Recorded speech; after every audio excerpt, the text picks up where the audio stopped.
కానుకగా రాయలసీమకి ఇచ్చే బాధ్యత ఎన్డీఏ ప్రభుత్వం అన్నదని చెప్పి నేను మీకు తెలియజేస్తున్నా.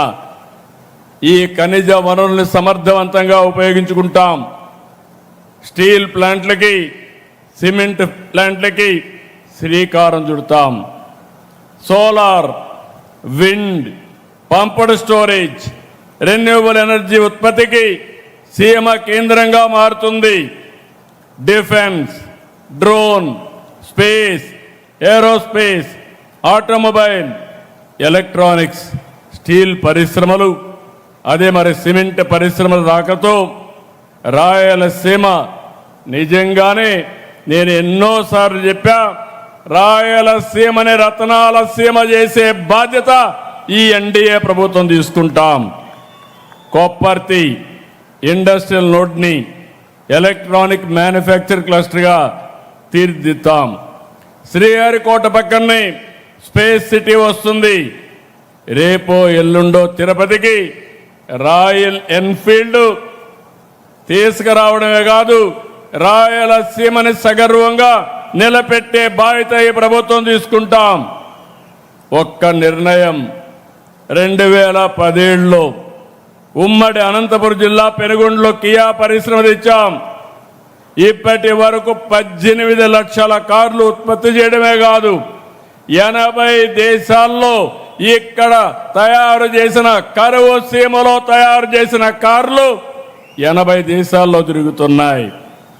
రాయలసీమ ఒకప్పుడు డ్రౌట్ జోన్, ఈరోజు గ్రోత్ జోన్గా మార్చామని చెప్పి కూడా నేను మీకు తెలియజేస్తున్నా.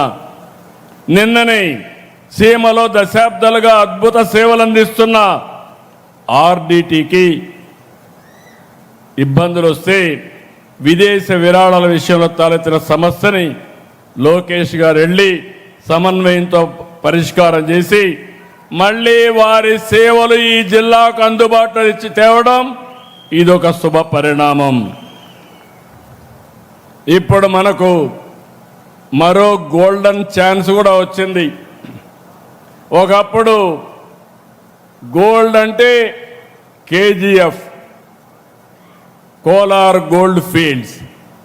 రాబోయే రోజుల్లో గోల్డ్ అంటే జేజీఎఫ్, అంటే జొన్నగిరి గోల్డ్ ఫీల్డ్ ఇప్పుడు కర్నూలులో వస్తూ ఉంది. ఈ ఏడాది 600 కేజీలు తయారు చేస్తాం.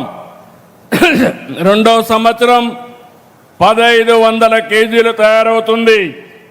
రానున్న రోజుల్లో గోల్డ్ తయారీకి చిరునామాగా మన ఆంధ్రప్రదేశ్ తయారవుతుందని మరొక్కసారి మీ అందరికీ విజ్ఞప్తి చేస్తున్నాం. సీమ నేలపై తిరుమల, శ్రీశైలం, కాళహస్త్రి, కాణిపాకం, అహోబిలం, మంత్రాలయం, ఒంటిమిట్ట, పుట్టపర్తి ఇలాంటి ఆలయాలు ఆధ్యాత్మిక శోభనిస్తున్నాయి. దేవాలయాల పవిత్రతను కాపాడాం, సేవల్లో నాణ్యత పెంచాం. దీంతో ఆలయాలన్నీ కూడా కిటకిటలాడుతున్నాయి. మరోవైపు సమర్థ నీటి నిర్వహణతో ఆధునిక దేవాలయాలైనటువంటి